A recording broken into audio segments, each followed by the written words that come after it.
అణువణువున వణుకు రేగినది కనపడదది కనులకే.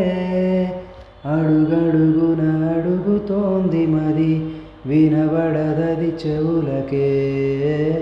మెదడుకు 10 మెలికలేసినది తెలియనిదది తెలివికే. ఇదివరకెరుగనిది ఏమిటిది నిదరైనది నిదరకే. తడవ తడవ గొరవాడినా తగిన తగువు పడినా విడిగా విడిగా విసిగించిన విడిన ముడులు పడనా. నేను చూసే ఆనందంలో కనుపాపే కడలై పొంగినదే. నేను తాకే ఆరాటంలో నన్ను నేనే వదిలేశాను కదే. అరే భారమెంత నువ్వు మోపినా మనసు తేలికవుతూ ఉంది.